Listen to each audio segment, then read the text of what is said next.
They announced that they'd had a vote in the deliberative session. They had rejected the proposal. Everyone just erupted. Yeah, it's pre-2016 Thanksgiving family rules here in Vermont, right? You don't talk about these certain things. When I was I think I was in third grade, I used to watch the nightly news with my dad every night. I worried about the future of the country. It seemed to me as a little kid that if we lost this election, all hell would break loose. So I fired up print shop and I made lit, like campaign lit. In retrospect, this was insane.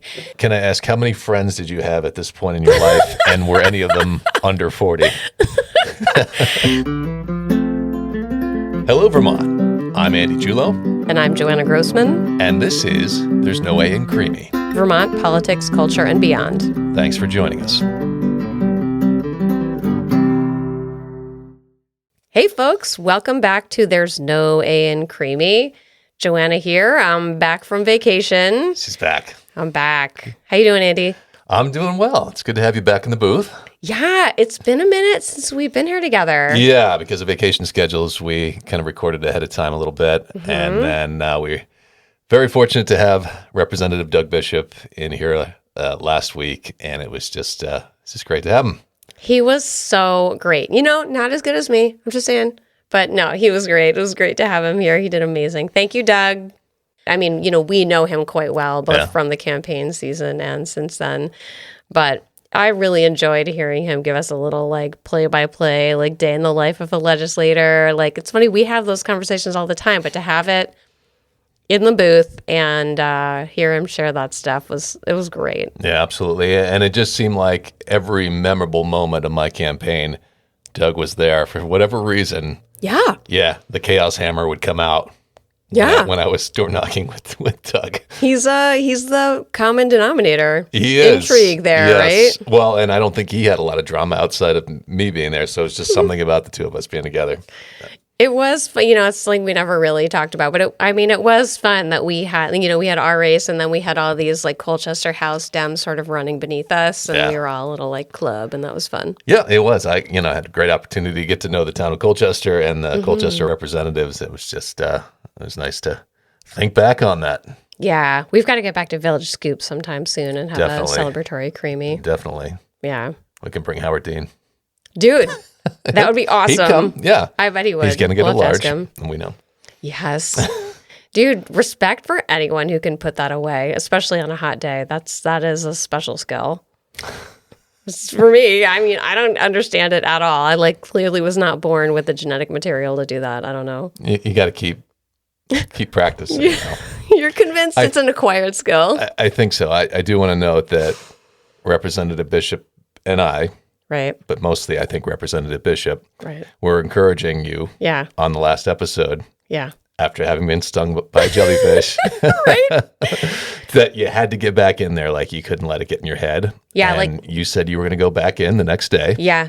And you did. Yeah, I did. How'd that go for you? So quick recap. So last week, 2 weeks ago, last episode, I was in Rehoboth Beach with my in-laws for the week, and first day we're there. I'm super psyched to jump in the ocean. I'm not really a big beach person, but I always kind of feel like if you're gonna do it, you're gonna do it, right? And so I jump in the ocean. I'm out there way deeper than everyone else, swimming around, treading water, cannot touch. And I just feel this sort of gentle sensation on my back and then realize my legs are intertwined with many tiny long legs. I come out and realize I'm completely and severely stung by a jellyfish. And I even had a little moment of panic. I was like, this seems really bad, it was, and I just didn't really know it was going to happen. Obviously it was fine. I was out for the day for sure, but yes, so I had a nasty jellyfish sting, and then I told you guys about it on the podcast on my birthday, and you guys... Calling from the closet. Yep. And you guys heckled me because I hadn't been back in the ocean since then. I think it was more concern that it might get in your head, and it's not a heckle so much. And again, I think if there was any heckling, it came from Representative Doug Bishop, not from me. I may have been saying the words, but inside I was concerned for your safety. Sure. Yeah, and my mental wellness, right? All of that stuff. So the next day, I actually did a little bit of a bucket list thing. Before that, I went for a barefoot run on the sand itself. I did a couple miles right on the sand. I like doing that. It was awesome. Like, for the runners out there, it was really cool. Like, I knew it was going to be harder and the pace was like ridiculously slow, but it was like really fun. It was like almost like a yogic, like mind body run. Really cool. And and then just like jumped right in the ocean. And I had that exact same feeling. I was like, oh no, like I just jumped in and I get out and I didn't really want to tell anyone because I was like, I felt like nobody was going to believe me because it was so absurd. And everyone's like, what happened? Are you okay? And I was like, and they're like, did you get stung again? And I was like, yeah, like I felt like I had brought it on myself somehow. Like I don't know, but I obviously hadn't. But yeah, so I got another sting, but it wasn't nearly as severe. But I wasn't going in again after that, let me tell you. That's pretty wild. I don't think I've ever seen a jellyfish.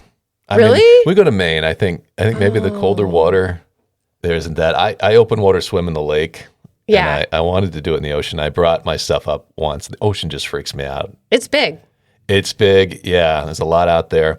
I kayak there, and the seals are really curious. Yes. They follow you, and they're harmless. Yeah. But I really feel like if I was face down in the ocean and a seal swam underneath me or up to me, oh, they don't come to the beach. I'd kind of freak out.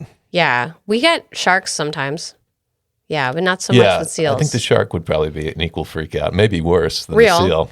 Real. I was telling you about one year when I didn't go with a family, and I just got sort of a cryptic text saying that my kiddo Issa, had been in the water with a shark, and that was kind of all the data I got. And I was like, okay, well, I hope they're alive. Right. You want to kind of know the ending of that story. I wanted a lot more context.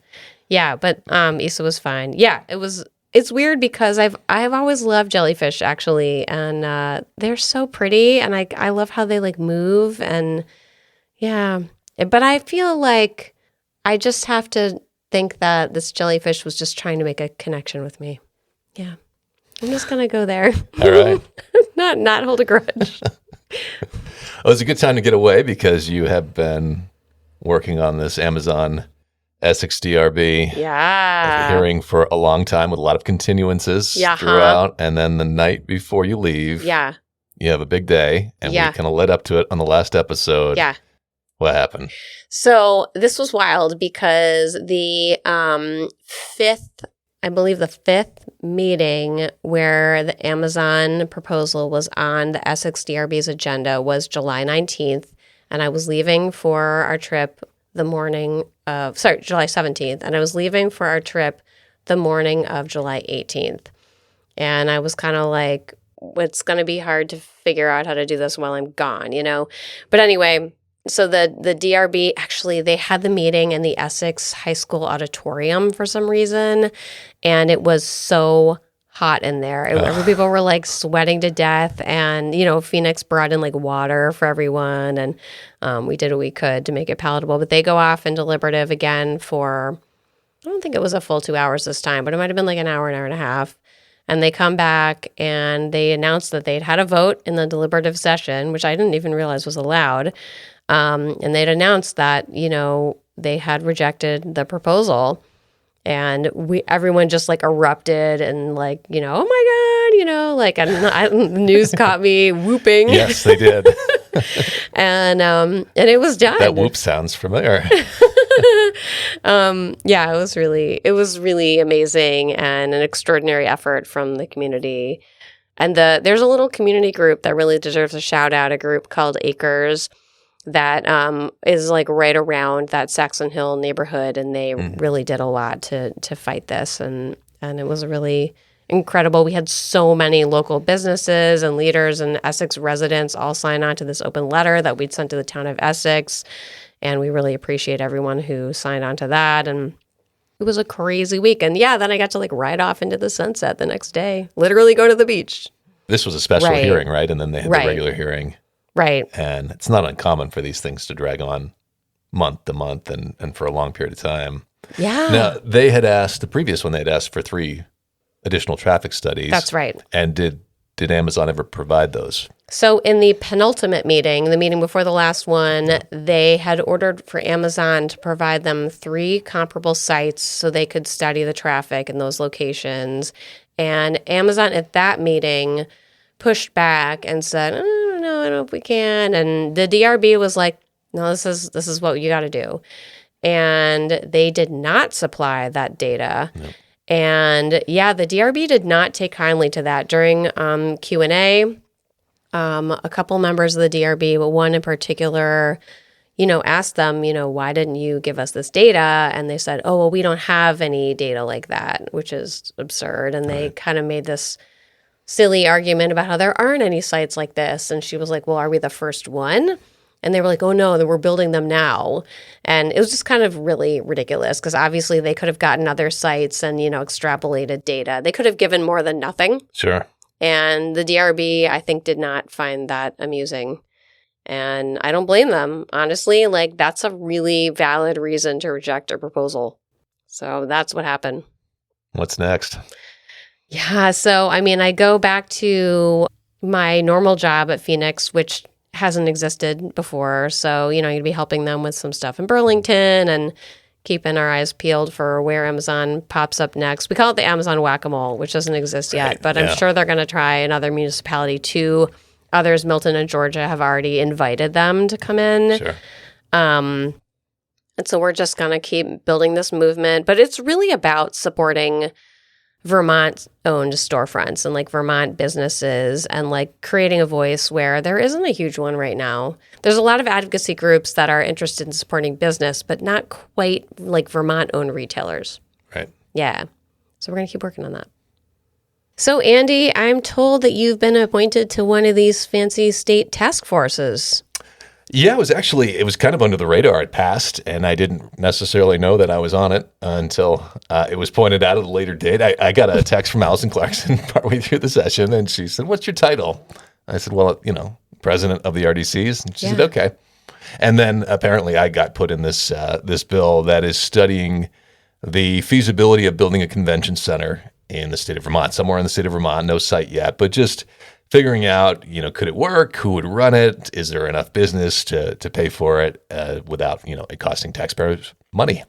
Yeah, it sounds like something that we could use for some stuff. I can definitely think of value. Yeah, well, the biggest need is captive insurance. Vermont really jumped on top of captive insurance early, and I ran a software development company for 10 years, and that was what I was writing for, was the captive insurance industry. And they have a convention every year. It's huge. They're stringing together different venues to make this work. And so we're a state that's created this amazing industry, but then we turn around and we have to have a little bit of an underwhelming convention every year. And so that would be one of the main reasons, but it could be a concert venue as well. It could be used for other conventions and business functions throughout the year. Yeah, it totally makes sense. When we went to the Democratic State Party convention last year, during the election year, and it was just, we were squeezed into one of the hotels, and it was not big enough even for that. So I can imagine for a major, corporate kind of thing. Yeah, we lack, a really big facility that has good sound and good amenities and is centrally located and on, enough utilities to support it.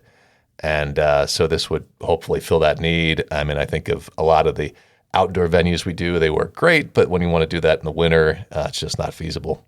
Right. Yeah. That makes sense. And you're on there with some other legislators, Yeah, so there's one from the Senate, one from the House, and chambers of commerce, regional planning commissions, just all the usual suspects when it comes to economic development. That's awesome. Well, I can't wait to see how it unfolds. Yeah, we'll keep you up to date. It runs through November of 2026, and this is just preliminary. We'll hand off the data to the legislature, and they'll decide whether they want to proceed from there. That's so cool. I always, there's all these little legislative like spin-offs that you don't always get to see, right? You've got like the session, and you've got like the summer study groups and the task forces. Do a lot of studies. Yes, task forces. Yeah, all this other stuff. So that's kind of cool that you've got an inside look at that. Yes, and I'm unpaid, so it's not costing anybody anything. None of us are. It's just a group of people volunteering to flesh out the details and hopefully bring something to the legislators to make a decision. Yeah, that's awesome.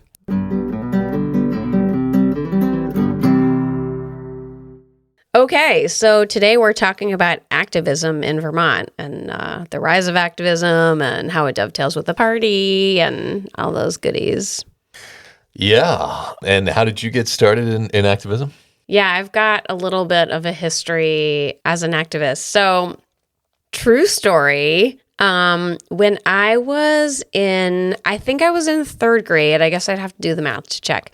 But when I was in third grade, my big brother had a Commodore 64. And I remember those. Yeah. And he had a dot matrix printer, the kind with the, the little tear off and the wheels. Yes, I remember those. They actually worked. Totally worked. Yes. It was awesome. Yep. And on our computer, we had a program. So people of our era will remember a program called Print Shop. And you could make stuff. And I used to watch the nightly news with my dad every night when I was a kid.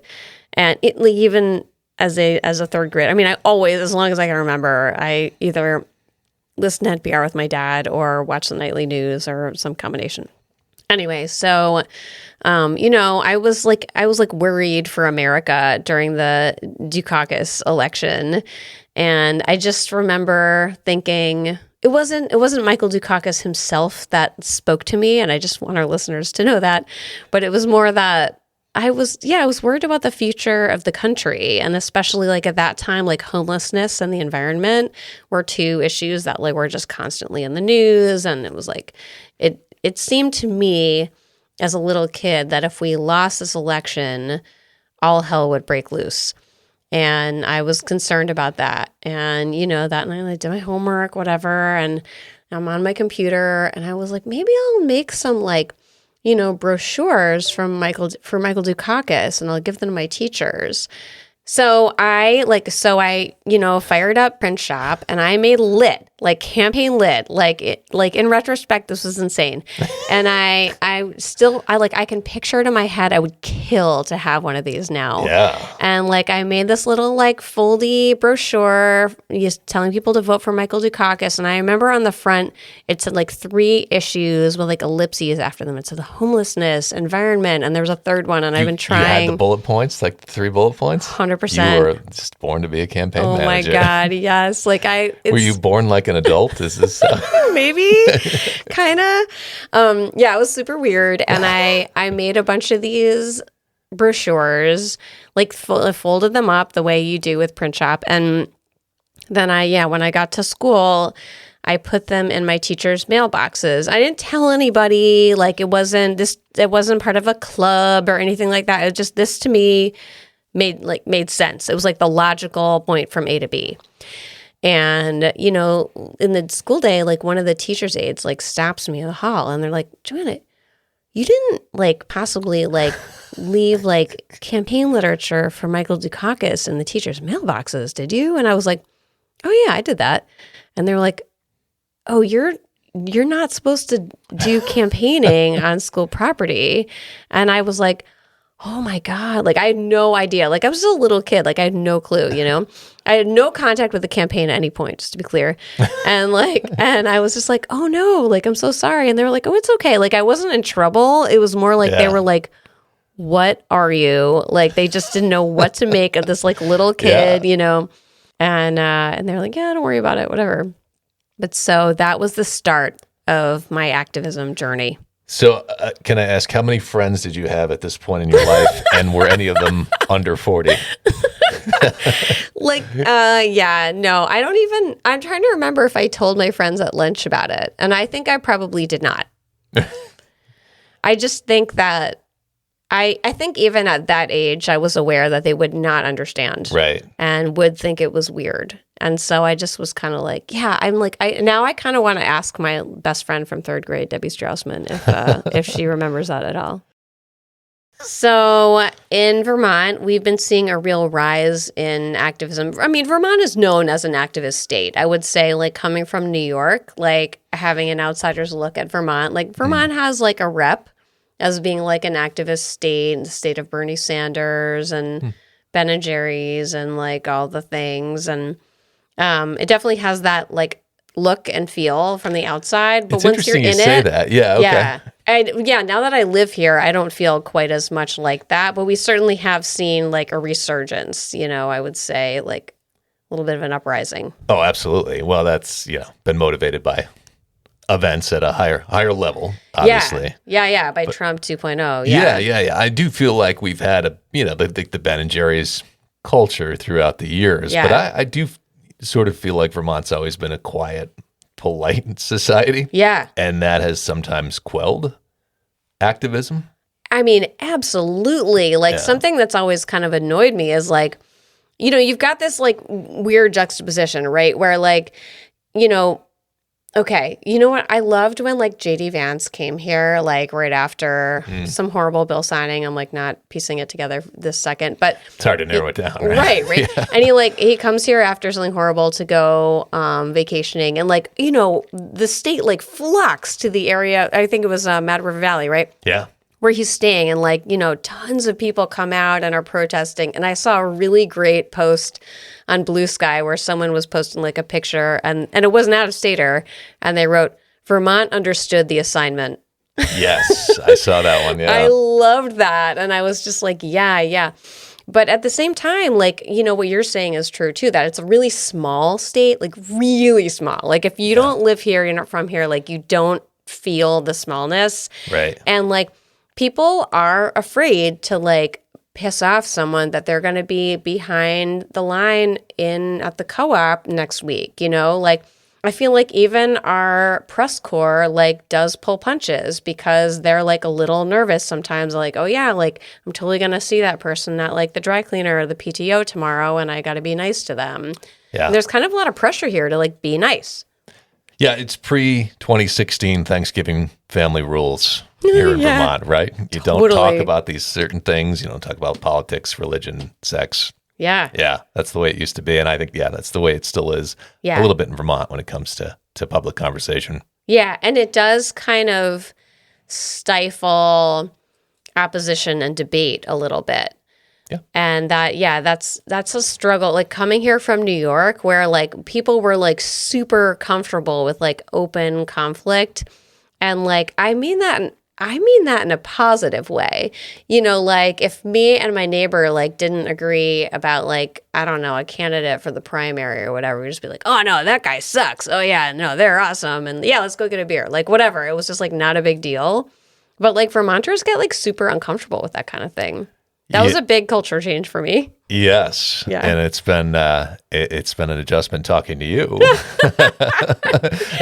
You just say exactly what you're thinking most of the time. I think you have tempered a lot since you've been in Vermont, right? You've had to. I've had to. Yeah. Like when I had my first job here, this is so real. When I had my first job here at A&R, I had this like funny thing happening for the first like 6 months where people kept thinking I was mad at them all the time. And I was like, they're like, oh, are you like upset about something? And I was like, no, why? Like I had no clue. And they'd be like, oh, like you just sent me this like 1-line email, like, oh, where is this map or like whatever. Cause I was making maps still back then. And to me, it was like, oh, like that's how New Yorkers communicate. Like we just say the thing. It's not but in Vermont, it's very important to wrap around any like if I need to ask someone where the thing is, it's also important for me to greet them and ask them how their family are. And like, do you know this stuff? Yeah. Oh yeah. In New York, we would cover that another time. Do you know what I mean? Like we'd cover it, but it's not like part of like our email culture or whatever. Yeah. So it's just not, I don't know. It's different. I think we just move a little faster. Yeah, I mean, when you would give me posts or reels or, writing or something you wanted feedback on, I would do my traditional Vermont thing. If I didn't like it, I would say like 95% positives about it, and then slip in something like, well, I thought this could be a little bit more, you know. You mean during the campaign? Yeah. Yeah, Or yeah. anytime, really, even when we talk. And if I just like let it rip and tell you what I hate, you're like, thank you. I needed that. This is good. So This true. is actual helpful feedback. Oh my God, that is so true. Yeah. Yeah, I guess I'm just a freak. I don't know, but it's like, yeah, I do really crave that kind of feedback. Wow, we're going in a weird direction here. This is not on the script. But now you all understand my psychology in case you're wondering what happened to me. Just be mean to Joanna. She'll appreciate it. I do like feedback. Honest feedback. And I can handle it. Yeah. You can. I can, for better or worse. What's the actual topic that I think we're planning to talk about activism. Well, Okay. it's Yeah. adjacent because we're talking about being open conflict. Right. And I do feel like Vermonters are so passionate. Yeah. But it's also like I feel like part of Vermont culture is sort of like being passionate in your tribe, in your culture. And I think that's something folks struggle with a little here. But yeah, we're seeing this like big, you know, like explosion of Indivisibles, which is exciting to me because I used to work for Indivisible. Yeah. And I worked for like sort of an adjacent organization in 2018 called Open Progress, and I helped them coordinate their national text banking for candidates across the country, especially Democratic attorneys general. And then in 2020, I helped Indivisible with pretty much the same job. And we helped Democrats running in primaries. And then after the primary, we pretty much helped Biden. And and that was a good year for us. And then, you know, I went on to other things. And, you know, now and then when I would tell people like I worked for Indivisible, they would say, what is that? And I'd have to explain it. And now when people are like, you worked for Indivisible? Like they think it's like so cool because there's an Indivisible like on every block, like in every town. It's crazy. I mean, it's awesome. I think I asked you like as recently as 3 months ago what Indivisible was. Yeah. Yeah. I mean, it's crazy. Like they've gone viral. Yeah, for sure. They've done their thing. Well, here in the islands, they had 300 people they just organized. Oh my God. And there's only 7,000 people in the county. So, you know, getting 300 people to anything in the islands is huge. And first meeting. That's extraordinary. It really is. So for those who aren't aware, and you probably are if you're listening to this, Indivisible is an activist network, and they help local chapters create impact by basically giving them the tools to create impact in the places it's needed most in their assessment. So that can be a little bit tricky because they sort of try to identify priority races across the country and then leverage activists across the country to work on those. So like if there's a really important race in Tennessee, they're going to be hitting their peeps in Vermont and California and saying, hey, can you like make calls and contribute to this race in Tennessee? And they're really good at that. They're not as interested in local stuff. And that's kind of where the wheels come off a little bit for me now that I'm like really like all in on Vermont. Yeah, that's one of the things that I wanted to ask you. You know, activism we've seen a huge rise in it, and like getting 300 people to show up at the Champlain Islands. And I'm sure that's happening all over. And I think the same thing with the J.D. Vance thing, you know, that is outside of the party. Like those are not, we saw very limited engagement for, you know, the State House or the Senate or all of these different positions. Why is it happening outside of the party? Like, what are they not getting or seeing from that? And how can Democrats capitalize on this at the local level? Yeah, this is something I've thought about so much because coming up through the Progressive Activist National Network, like that's how I came into this kind of work. And like when I came off of the 2020 election, like I did some tech stuff for a while, and then it was like, you know, a friend running for Burlington City Council, Ben Travers, who was like, hey, like, can you run my campaign? And that started this like conveyor belt of Vermont campaigns for me, leading up to, you know, becoming county chair of the Democratic Party.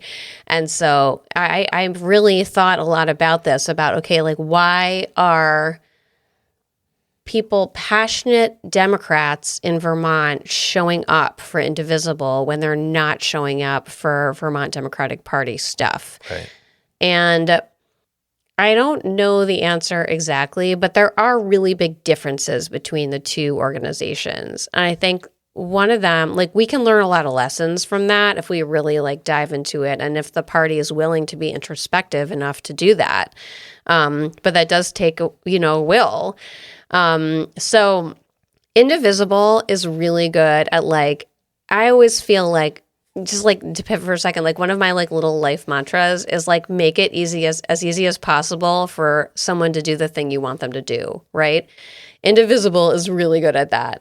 Like, they'll be like, okay, you need to like text, these people, or write this letter to this congressperson, or, donate to this person. Like, they'll give you really concrete actions, and they'll make it really clear about why they create impact. And like, they are really, really crystal clear. Getting involved with the party is like, that's like a sprint. And Indivisible, it's like a sprint after sprint after sprint. You can choose to like pick up anyone you want.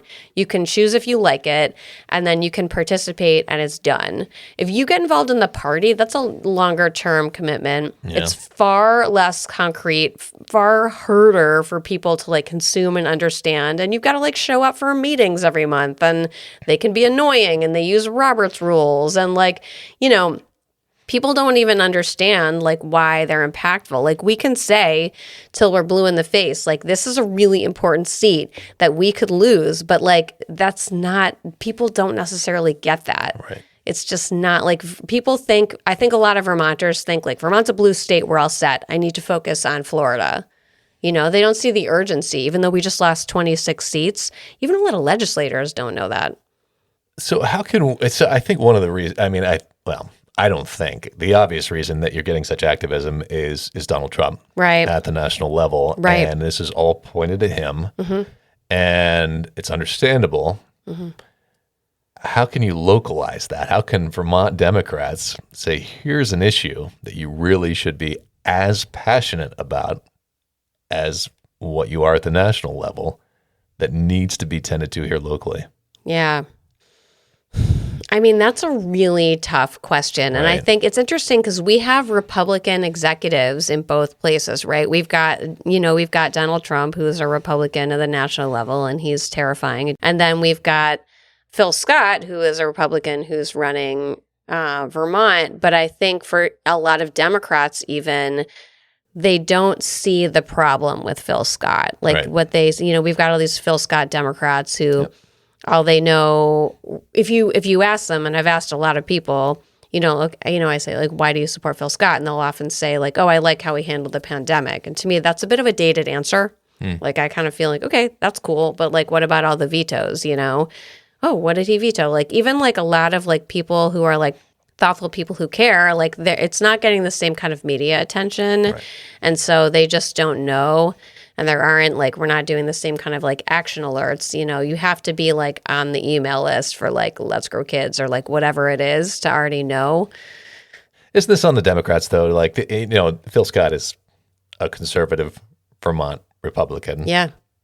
Donald Trump is quasi-dictator, and he's a real threat to democracy. Yeah. You weigh, those two. It's no question where you put your energy. Yeah. If you're an activist. Yeah. So...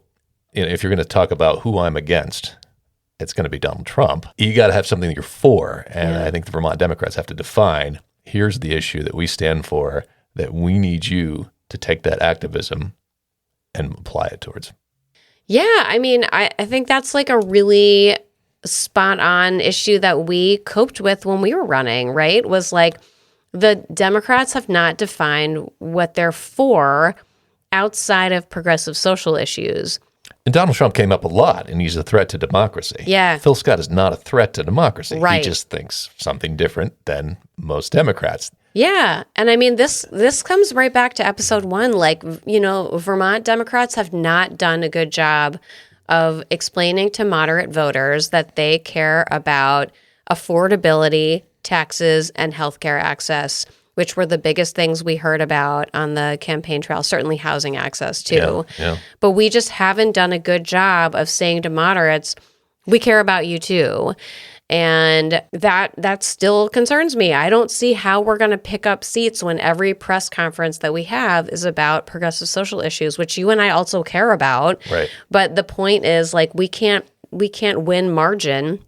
We can't win seats by just continuing to do the same thing that we did in 2024. And I think, I would say the media coverage I've seen over the legislative session this spring was of that same ilk. And now we're starting to see a little bit of a pivot of messaging, anti-Trump messaging. And like, I hear ya, like, I understand why they're going there. I don't know that will get people, I don't know that will get moderates to their polling places for local elections. I agree. I just don't think there's a correlation between what Trump is doing and the Vermont Republican Party. People see them differently. Yeah. So until we're really rallying really strongly and really making a loud whack at moderate issues, which are great issues because they're so broad, Yeah. I don't really fully understand why that isn't a focus. But I think that's sort of the problem. I will say that so if you comparing us to Indivisible again, like, Indivisible kind of takes the easy way out and leans all the way to the left, right? And they bring in a lot of money doing that, and then they pull in, like, what's the expression, like, dyed-in-the-wool lefty activists all over and pluck them from places like Vermont and, New York and California and whatever. Like, when I worked for Indivisible, I worked on, so the texting leads, we had a little team. I think there were 10 of us, and for the whole country. It was so cool. And I mean, I'm trying to think. So like, I had one person in New York and one person in Oregon and one person in North Carolina. And we were all on this. It was all like on Slack. In fact, one day Slack went down and we didn't have each other's email addresses and we like literally couldn't work. But anyway, it was like all, national progressive strongholds. So they're not winning moderate voters either, to be fair. Sure. And with a state legislature to win margin, you have to get moderate voters. Yeah. So they're like really different beasts when you really come down to it. Well, and it just seems from my interactions with Indivisible, it's tight, it's social, it's people all feel like they're pulling on the same rope. Yeah. And then when you get an apolitical party, and I'm sure they're all like this, it doesn't feel as cohesive. Yeah. They're very political, these political parties, right? Well, they're also like, there's like rules and like statutes. Yes. Indivisible can do kind of whatever it wants. Like that, when you get into money, it's a little bit more rules, but they can just like chill and they don't have any obligations and they don't have to get a certain number of votes on a ballot. They're not under the open meeting law or anything like that, right? Nothing like that. Yeah. And so it's really easy. Yep. Yeah. And they make it really fun. I have at times wondered about partnering with them on like, postcarding or like, there's a lot of like cool events that the party could potentially partner with Indivisible on, but we get into trouble because those organizations don't like to do in-state work in blue states. So they would never do that. So we would be postcarding out of the state and there's nothing wrong with that either. But then they're kind of like, oh, but we don't work with the in-state parties because some of us are progressives. It gets like hairy really fast and it's a huge challenge, but I still love Indivisible. I do wish we could leverage that, and I hope we do figure it out because I really want all these like passionate Vermonters to be showing up for Democrats here too. Yeah, I mean, if there's so much passion, it seems a shame not to capture that somewhere on the political spectrum. Yeah. It's kind of adjacent to, remember when we were running and, we were struggling to get volunteers, even though it was everyone knew it was a really close race. Yep. And the party was like busing activists out to like swing districts out of state to work for Harris. And we were like, ugh. Like, I mean, we wanted Harris to win too, but it was kind of like, those are our people. Right. Please stay. Please stay. Like on key weekends too. Right. Yeah. So that's real. Yep.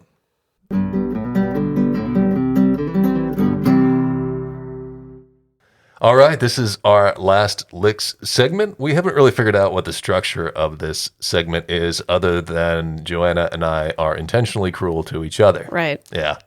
I think that's enough of a premise, right? Yeah, I mean, I think it's basically like we're, slowly retaliating against each other for various previous projects and tasks we put each other through. That's possible. Yeah. Yeah. It's healthy. We're also just competitive by nature, so this kind of gives us an opportunity to get at each other. Yeah.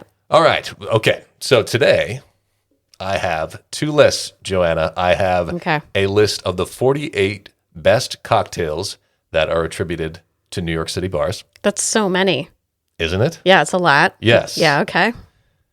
And I have the 35 retired flavors from the Ben & Jerry's flavor graveyard. Mm-hmm. I'm going to pull an item off of one of these lists. You tell me which one it came from.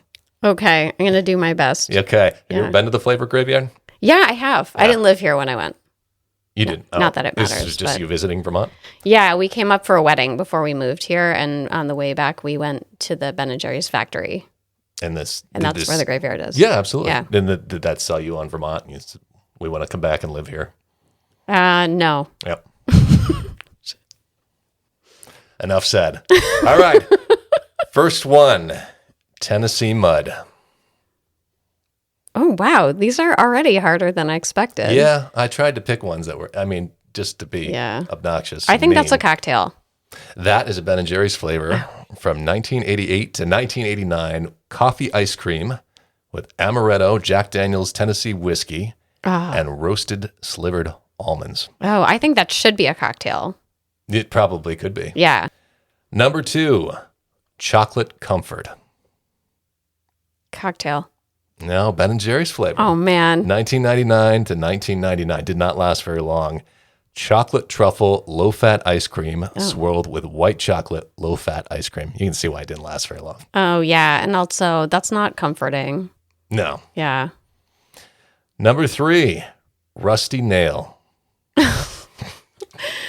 I keep saying cocktail and I keep being wrong, but I really don't want that to be a ice cream flavor. So I'm gonna once again, I'm gonna regret this, but I'm gonna once again say it's a cocktail. That is correct. Okay, good. I thought that one might be tricky because the Rusty Nail was a famous bar and concert venue right down the road from the Ben & Jerry's factory. Oh, really? Yeah, but you might not have known that. I didn't know that. Yeah. It is a classic cocktail prepared with a combination of Scotch whiskey and Drambuie, which is a Scotch-based liqueur flavored with honey, herbs, and spices. Whoa. It came with a lore drop, too. Yep.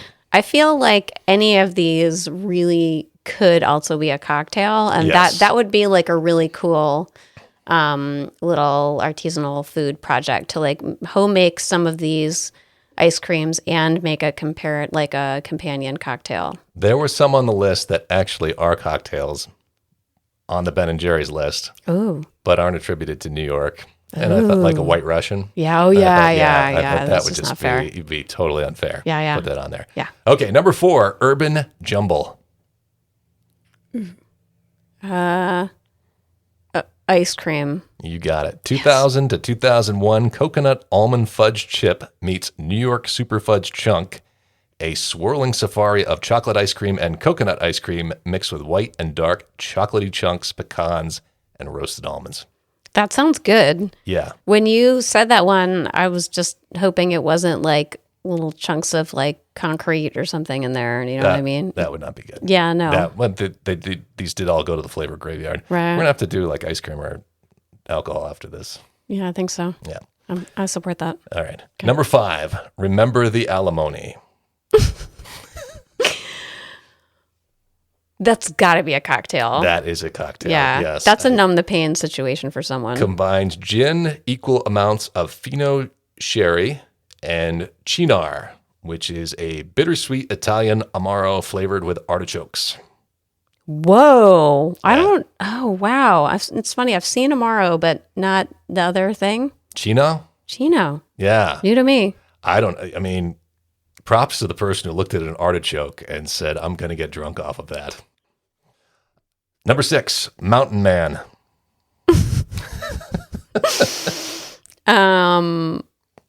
Ice cream. Cocktail. Oh, interesting. Bourbon, I'm going to butcher this, Piche de Vigno liqueur, Okay. lemon juice, maple syrup, and ginger syrup. Yum. Yeah, that sounds good. Yeah. We'll put that on the list too. Sure. All right. Number 7, Dublin Mudslide. Oh, that's an ice cream flavor, right? It is a Yeah, ice cream I flavor. remember seeing that in the Yeah, freezer. there you go. 2005 to 2007, Irish cream liqueur ice cream with chocolate chip cookies and coffee fudge swirl. Interesting. Is that also a cocktail? I mean, a mudslide It's like a chill is, drink, right? I Yeah, think so. I think so. Okay. Yeah. Number 8, Little Italy. Aw. I just, because I'm thinking of the real Little Italy when you said that, Oh, okay. the one in New All right. York. Okay. And it's actually like, I don't know if you've been, but it's like super small and touristy and like Is this it's a in little Manhattan, or? in Manhattan. Yeah, it's right by Chinatown, and it's actually like Never been there either. over the years, Chinatown's been growing and squishing Little Italy, and I think that's why I did like the awe because Okay. it's like it's Okay. squished. But I need to get more of Manhattan covered. I have not seen a whole lot of it, and Yeah. usually I don't know where I am or. it's too bad we're not going to overlap because you're going to be there in September, but we're going to be there in August. Yeah, those are different. They're different. Okay. Yeah. But anyway, I don't think I answered the question. Little Italy? Yeah, Little Italy. It could be either. It could. It's going to be like an frustrating. ice cream with like bits of cannoli in it or something, right? You're fishing for clues here. It's an ice cream. It's an ice cream. It is a cocktail. Oh, come on. Got rye whiskey, Cynar again. Again That with the artichoke Cynar. flavored Italian Amaro I love artichokes. and red vermouth. Would you like it as an alcoholic drink? I might. I don't know if I've had that. I was trying to think. That if is, yeah, Yeah. either ingenious or a serious alcoholic. Or just like they were like, let's ferment this and see what happens. I mean, I guess you can ferment anything. I think- if you can ferment an artichoke. Well, especially in Europe, like a lot of these like rando to us spirits are like from like monasteries that have existed for like a bajillion years, and they like it's like the artichoke region. So they're like, yeah, let's make a spirit out of that and dump all the herbs from the garden in there, and then they make it for 100 years and whatever. There we But go. more than that, yeah, Yeah. yeah. So anyway, thanks for coming to my TED Talk. Yeah, and that's a nice side story. I don't know if you fact check that. It's totally true. I'm sure it is. Yeah. All right. Number 9, Cool Britannia. Cool Britannia. Ice cream. Yeah. 1995 to 1998, vanilla ice cream with strawberries and fudge-covered shortbread. Nice. Yeah. This is fun. Number 10, final one. Turtle soup. Ice cream. Yep. Ben & Jerry's 2006 to 2010. Vanilla ice cream with fudge-covered caramel cashews and a caramel swirl. Nice. Nice. That's a good one. Yeah. I think I might have seen that one too. It could be. Yeah. Yeah. It makes kinda sense now rings a that you bell. think about it. Yeah. I don't know. All these could be tricky. Like the Cool Britannia, like obviously cool. You think Yeah. ice cream, but Yeah. you just never But know. who knows? Yeah. People name drinks after everything. Yeah. So this episode, I mean, this episode's Last Licks segment was not That's as well said. There's a lot of words. it was wasn't quite as bad as some previous ones. Like, I don't mean bad in terms of quality. I mean the torture that I endured was less. I don't know what to make of that. Yeah, and maybe that you failed. Yeah, maybe. You get me next time. Yeah, and you owe me. Yeah, I know. I feel worse about torturing you, I think, than you feel about me. Why? Why do you think that is? Doors. It always comes back to doors. You think I have lingering resentment? I really do not. I don't know how to Yes, he tell you does. this. I do not have lingering resentment over the Doors. Maybe I just have guilt issues. This is what we had to do, right? I know. And you mapped it out and you sent me out there and I went. I know that. Other than faking that injury that you said you couldn't come with me, I think you were pretty blameless in this. Thank you. This is so what much. I paid you to send me out there and do these things. Yep. I actually resent the phone calls more than the doors. Oh, yeah. So And I had to tell you this, but are we going to like work our way through the door resentment and then we'll go to the phone call? Yeah, I Okay. mean, we totally should have done more calls, but it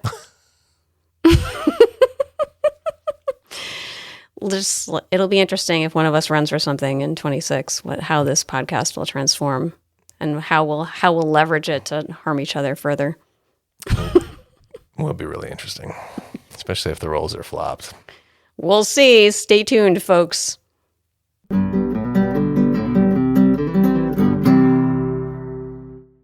Well, that brings us to the end of this episode. Thank you all for listening. Follow us between episodes for the latest updates on our socials at There's No A in Creamy on Instagram, Substack, and Blue Sky.